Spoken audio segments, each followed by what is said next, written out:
देवभक्ति और देशभक्ति थोड़ा अलग अलग दिखता है, इसलिए दो शब्द उपयोग में लाते हैं। लेकिन वास्तविकता यह है कि हमारे देश में, भारत में, ये दो अलग नहीं है।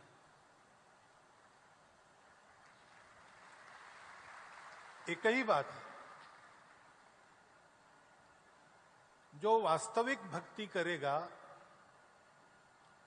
वो देश की भी भक्ति करेगा, और जो प्रामाणिकता से देशभक्ति करेगा उससे भगवान देवभक्ति भी करवा लेंगे। ये तर्क नहीं है, ये अनुभव है।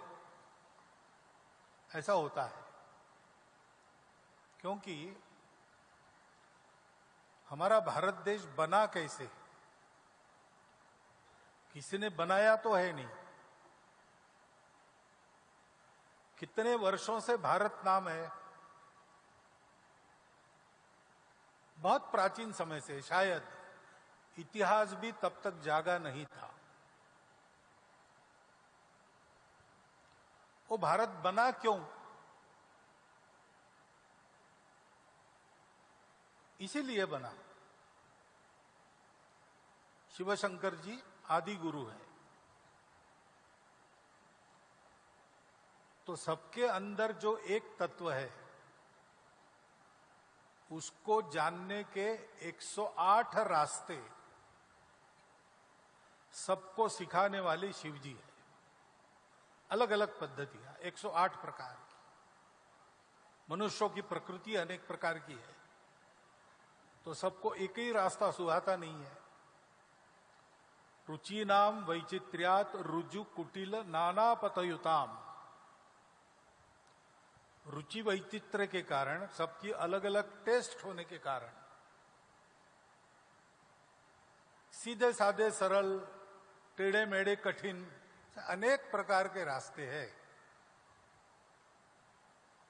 किनके? मनुष्यों के, नृणाम। लेकिन जाना सबको एक ही जगह, एको गम्या त्वम असि। रुचि नाम वैचित्र्यात रुजु कुटिल नाना पथयुताम नृणाम एको गम्या त्वम असि। तुम ही हो। ये जो नाना पथ है,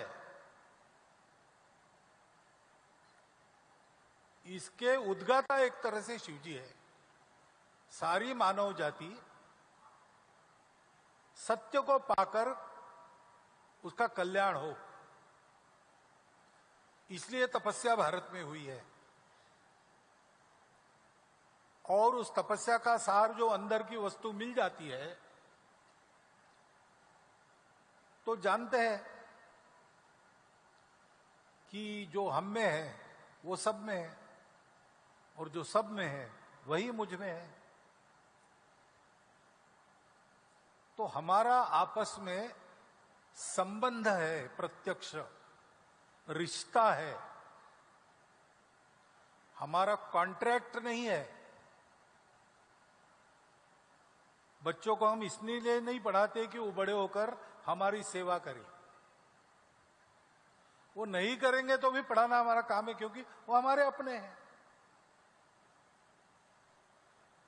ये जब बात है तब बच्चे भी बड़े होने के बाद सोचते हैं कि लाड़ प्यार से मुझे बढ़ाया, बड़ा किया, तो इनकी सेवा करना मेरा काम है। जीवन अपनेपन के आधार पर चलता है। इस अपनेपन के संबंधों को आज दुनिया तरस रही है।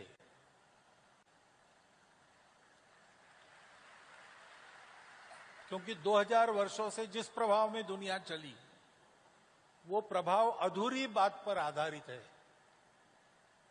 उसको ये जोड़ने वाला मालूम नहीं जो सबके अंदर है। और इसलिए हम अलग अलग है, हमारा अलग अलग स्वार्थ है। जो बलवान होगा अपने स्वार्थों को पूरा कर लेगा, जो दुर्बल है वो मरेगा। ये दुनिया का नियम, ऐसा मानकर वो चलते हैं। और इसलिए हम देख रहे हैं कि इतना विज्ञान बढ़ा हुआ, मनुष्यों का ज्ञान बढ़ा, सब होने के बाद भी झगड़े तो आज भी चल रहे हैं, मनुष्यों में असंतोष आज भी बरकरार है, आपस में कट्टरपन बहुत बढ़ता है, सुख सुविधाएं बहुत हो गई, संतोष नहीं है।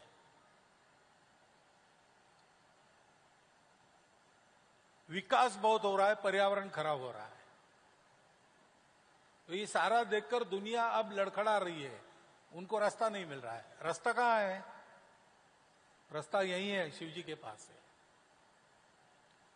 और वो रास्ता जब मिला तब सोचा गया हमारे पूर्वजों के द्वारा कि सब अपने हैं तो सबको ये बात मिलनी चाहिए, और ये बात सबको देना एक व्यक्ति का काम नहीं है, तो पूरा देश इसके लिए तैयार करना चाहिए।